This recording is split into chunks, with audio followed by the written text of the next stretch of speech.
Y hay gente que me dice a mí, doctor Tandás, usted le hace el juego a la derecha.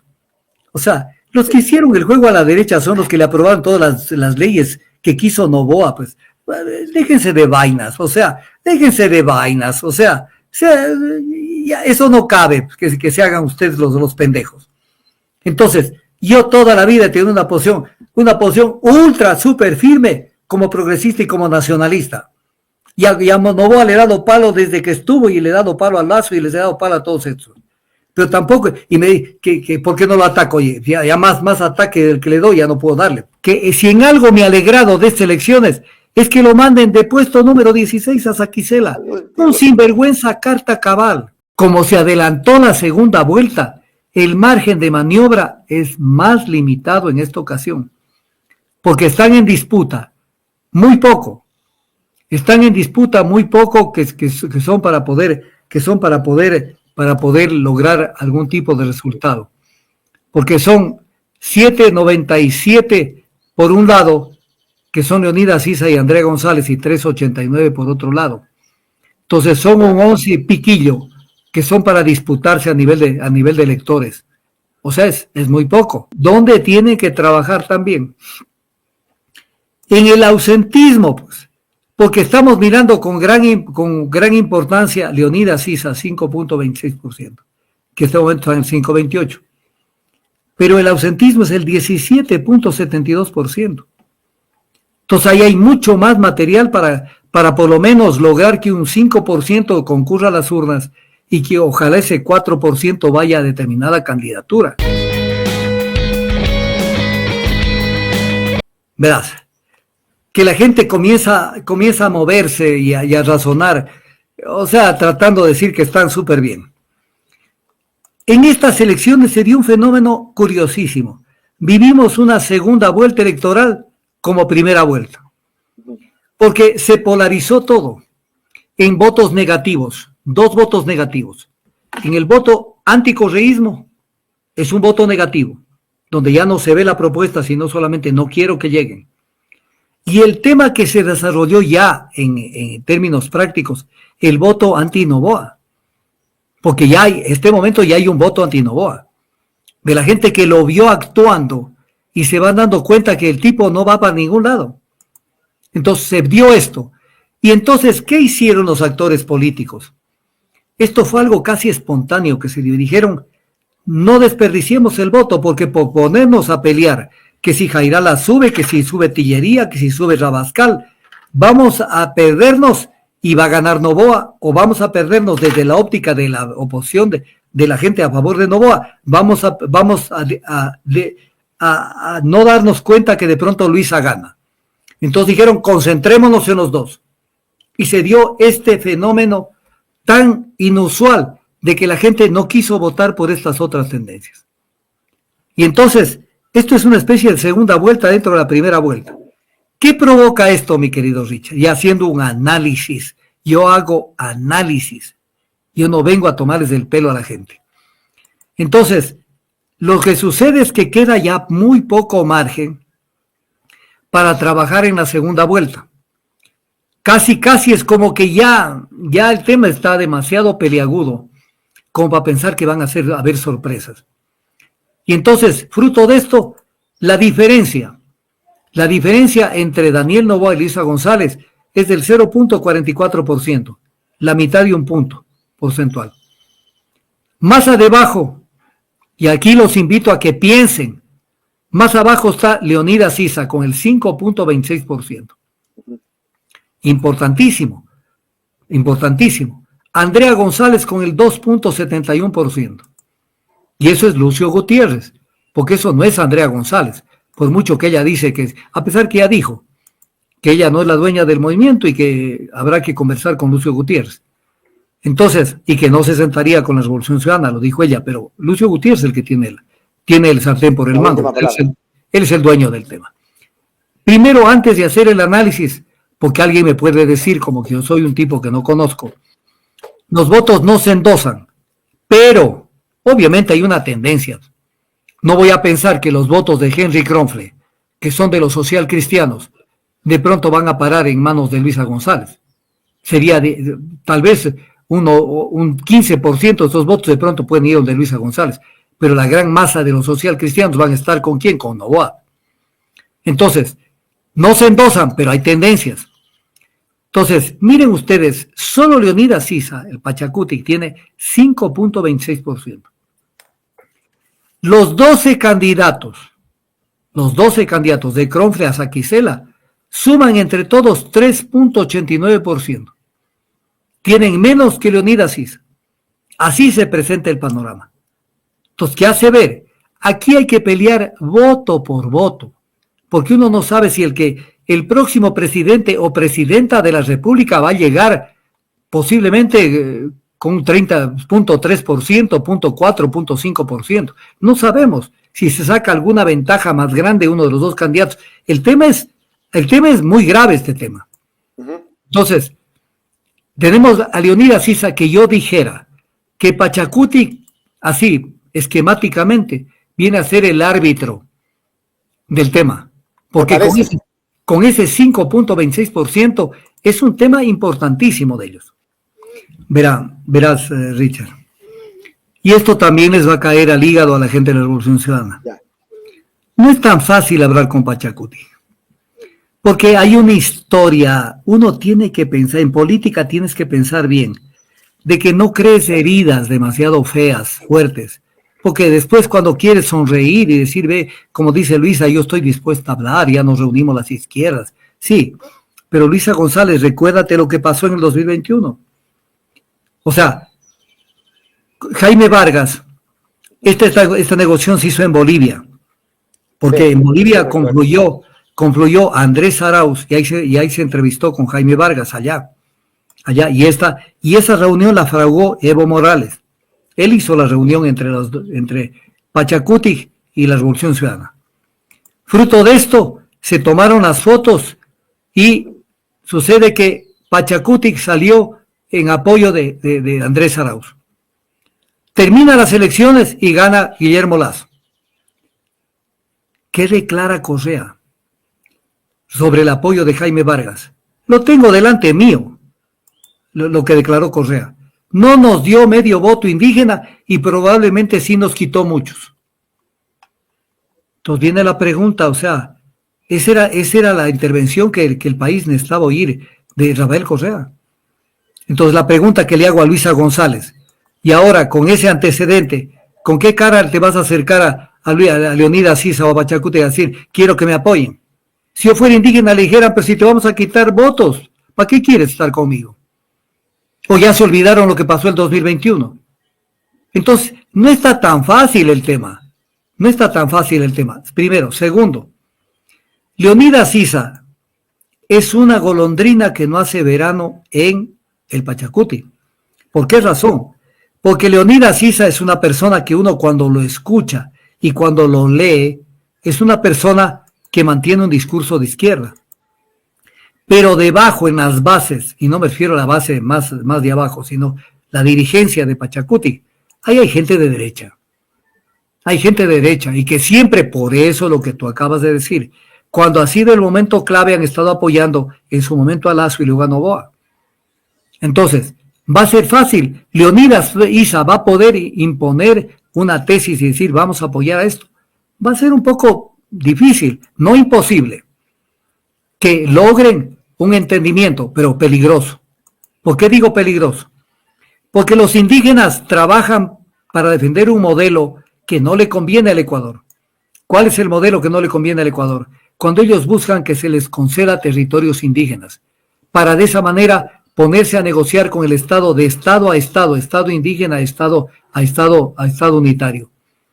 Que ese es el gran objetivo de ellos. Ya tienen justicia indígena mal otorgada. Ya tienen el elemento humano, que igualmente es controversial, porque ellos son ellos no son ancestrales, ellos son mitimaes, son pueblos que trajeron la conquista incaica para dominar estas zonas. Entonces, pero lo que quieren, por eso tienen bandera propia, que es la misma bandera del Cusco. La bandera del Cusco es la bandera de Pachacutic. Su nombre del movimiento es el nombre del Inca que inició la conquista del Tahuantinsuyo, Pachacutic. Y buscan tener un estado propio. para negociar de poder a poder con el Estado unitario. Es un movimiento étnico, lo cual es increíble que exista esto en un país como los nuestros. Entonces, sentarse a negociar con ISA o con Pachacuti, correcto, pero vas a tener que hacer ese tipo de concesiones donde lo vas a reventar al país. Aquí no podemos tolerar que se abra la posibilidad de que se hable de territorios indígenas. Porque el rato que hablemos eso, estamos prácticamente abriendo la puerta a que destruyamos el concepto del Estado unitario. Entonces, no va a ser fácil este tema. Y no es una cosa que vayan, con tal de llegar al poder, lo entreguen al Ecuador en manos de una tendencia que puede terminar atomizando al Ecuador. Entonces, tenemos este problema. Ahora, hay otro tema que tenemos que analizarlo. Tenemos que analizarlo. Lo peor es que puede pasar es que la gente no quiera ver lo que está pasando. Eso es terrible. ¿Qué es lo que pasa? Tenemos una sierra con las excepciones de Imbabura, con la excepción de Imbabura, una sierra que está a favor de una tendencia de la derecha. Exacto. O sea, tenemos que entender, esto se ha dado. Entonces, es real. Que ya lo dije la vez anterior, con elecciones del 2021, del 2023, yo tengo la información en detalle de las dos elecciones, la derecha se empoderó de la sierra ecuatoriana. Algo no tiene que haber hecho bien la Revolución Ciudadana, que cada día se arrincona más a hacer un movimiento de la costa. Voy a poner un ejemplo. ¿Dónde se designaron los candidatos? En la gran concentración que hubo en Guayaquil. ¿En dónde se cerró la campaña? En Guayaquil. Por Dios, abran los ojos. ¿O creen ustedes que la gente de la sierra, y Quito en especial, no se da cuenta de que piensan solamente en Guayaquil, en primer lugar, en segundo lugar en Guayaquil y en tercer lugar en Guayaquil? Entonces tienen aquí un problema. Ahora, Luisa ha recuperado un poco, no mucho, de presencia en la sierra, pero es un poco, ¿no? Cuando uno analiza lo que pasó en Pichincha, lo que está pasando en Pichincha ahora, están recuperando un poco de presencia, pero no es suficiente. No es suficiente porque los grandes líderes de la Revolución Ciudadana de la Sierra, primero, casi ya no existen. Y segundo, no han hecho un trabajo eficiente con Facil. El alcalde de Quito no suma. El alcalde de Quito no suma con todas las cosas que hace, pero ustedes deben pensar que sí suma, porque así son. Entonces, según usted, sí suma. Bueno, ahí ya no hay nada que hacer si creen que es así. Pero no suma. Son muchos los problemas de Quito. Se entregó a Lazo, se entregó a Noboa. Cuando lo fue a visitar, le dio la serenata del 6 de diciembre. Quedaron en que le iba a apoyar con el metro. Pero si el metro no tiene ni los estudios, ¿cómo que? Y se demoran 3 años en hacer los estudios. Hasta que se terminen los estudios del metro, ya Pavel Muñoz ya no será alcalde. Entonces, pero no están haciendo una administración que la gente está viendo, que en Quito está caminando las cosas bien. Entonces, en la sierra hay esa dificultad y en la costa hay una presencia que se mantiene de la Revolución Ciudadana, que incluso ha desmejorado un poquito. Ya vamos a ver cuando tengamos el 100% y lo comparemos. Para mí ha desmejorado un poco la presencia en la costa, siendo que es una presencia sumamente abultada. Lo interesante es analizar dónde están los problemas. Y adicionalmente hay un tema. A ver, mira esto. Cuando uno analiza los 12 candidatos, uno puede ver esquemáticamente, no estoy diciendo que los votos se endosan, para que no me digan que es así. Pero, por ejemplo, se supone que la votación de Pedro Granja, Jairala y Escala podrían ir donde Luisa González. Pero esa votación no es algo trascendente, determinante, es importante. Pero tenemos la votación de Cronfle, que es social cristianismo. Tenemos la votación de Henry Cucalón, que es social cristianismo, pero ahora disfrazado de Construye. Tenemos Tillería, que es un tipo de derecha. Ahí está Avanza, ahí está Javier Orti. Tabachi, creo. Está Arauz, que es un tiro al aire y más al servicio de la derecha. Está Rabascal, donde la izquierda democrática está con el gobierno. Por eso tiene la embajadora del Ecuador en España, Irma Andrade. Está Enrique Gómez, que es de Suma. Son sectores que no van a aportar mucho. Juan Iván Cueva, que ya no hay casi ni decir, y peor el impresentable de Saquicela, que si en algo me ha alegrado de estas elecciones, es que lo manden de puesto número 16 a Saquicela. Un sinvergüenza carta cabal. Y ahí tenemos que también analizar. Entonces, temas como para captar votos allí, todo se puede hacer. Pero cuando uno ve la presencia de Pachacuti es mucho más importante, lo cual no quiere decir distraerse de las otras votaciones. Pero sí hay que comentar cosas como estas, por ejemplo. Lucio Gutiérrez resucitó, claro, con una votación exigua, pero va a la asamblea. Va a la asamblea, lo vamos a atender a Lucio Gutiérrez nuevamente ahí.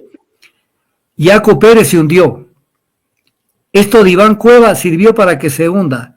Cristina Reyes, que también era otro valor de la derecha, se hundió con esta votación tan paupérrima del 0.17%, y Yaco Pérez terminó de fundirse con esto. Y el gran perdedor de estas elecciones, aparte de Saquicela, es Gustavo Larrea. Porque Gustavo Larrea es el que lo propugna, lo impulsa a Saquicela, y sacan el 0.12% de la votación hasta este momento. Entonces Gustavo Larrea definitivamente es de llorar lo que le pasó. Ahora, ¿dónde tiene que trabajar también? En el ausentismo, pues, porque estamos mirando con gran importancia Leonidas Sisa, 5.26%, que en este momento está en 5.28%. Pero el ausentismo es el 17.72%. Entonces ahí hay mucho más material para por lo menos lograr que un 5% concurra a las urnas y que ojalá ese 4% vaya a determinada candidatura. Entonces ahí hay mucha tela que cortar, porque si en ese ausentismo trabajan otros candidatos, entonces eso va a ser la cosecha que va para otro lado. Entonces, pero el margen, como se adelantó la segunda vuelta, el margen de maniobra es más limitado en esta ocasión, porque están en disputa muy poco. Están en disputa muy poco que son para poder lograr algún tipo de resultado. Porque son 7.97 por un lado, que son Leonidas Sisa y Andrea González, y 3.89 por otro lado. Entonces son un 11 y piquillo que son para disputarse a nivel de electores. O sea, es muy poco. Y una diferencia tan exigua puede hacer que el número, esto es como en el fútbol, mi querido Henry. En el fútbol, el vicecampeón, el segundo, es el primero de los perdedores. Si en las elecciones de abril, 13 de abril de 2025, pierde Noboa, es una derrota total. Y si pierde Luisa González, aunque pierda con poco margen, es una derrota total. Entonces el segundo es un súper gran perdedor. Ya. El que pierda se anuló. Entonces, a ver si apuntan bien, independientemente de cómo se dieron los resultados. Independientemente de eso. 5 de la tarde se cerraron los recintos electorales. Y se veía cómo trabajaban en las actas, procesando las actas para darle información al CNE. Como por las 8 de la noche comenzó a haber ya información. Pero no es que a las 8 de la noche ya tenía toda la información. De pronto tuvimos ya el 10% de la información. Y todo el mundo pendientes, unos por curiosidad, otros como el caso mío porque necesito hacer análisis, ver cómo va el tema. Y se comenzó a ver ya desagregadamente. Entonces decían, los que llevaban de los varios canales y siempre conectados con el CNE. Entonces decían, mira, en Los Ríos la votación va así. Y se ha escrutado el 30%. Y en Manabí, que fue una de las provincias que más se retardó, estamos con el 20%. Y en Guayas ya llevamos tal porcentaje. Y en Pichincha acá, y Azuay y Loja. Y vamos viendo cómo va creciendo la información. Y en un momento, Noboa tuvo una diferencia como de 5 puntos, y luego se fue acortando hasta que este momento está en la mitad de un punto, más o menos. Y se fue dando. Entonces, amigos, vean, ustedes correístas, escuchen. Si vieron cómo se va dando y hasta el día de hoy, hasta este momento, todavía no tienen el 100%, están por el 93 más o menos, por ciento. Pero se va viendo cómo se construyen las cifras. Para el final van a decir hay un empate técnico, que quién va adelante es Noboa, Luisa González, no sé. Va a ser una cosa mínima la que va el uno adelante del otro.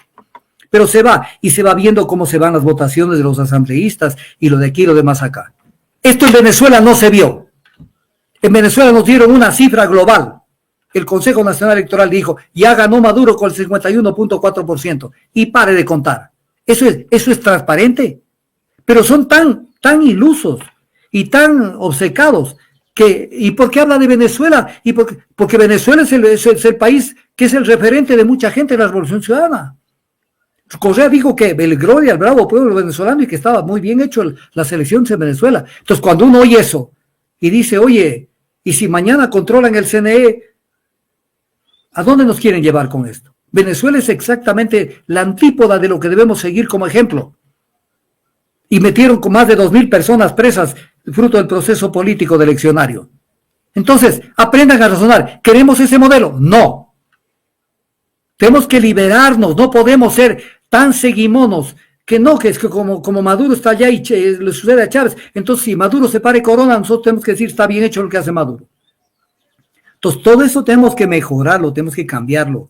Tenemos que aprender a razonar y a pensar como ecuatorianos, obviamente progresistas, nacionalistas.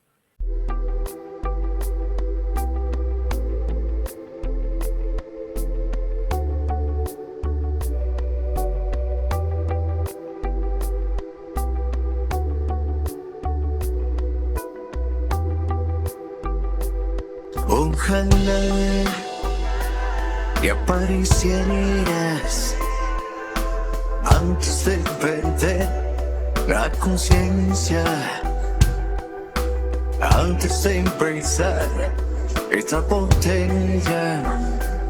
Ojalá se pudiera en un suspiro borrar mi memoria, con una copa cambiar nuestra historia. Ojalá.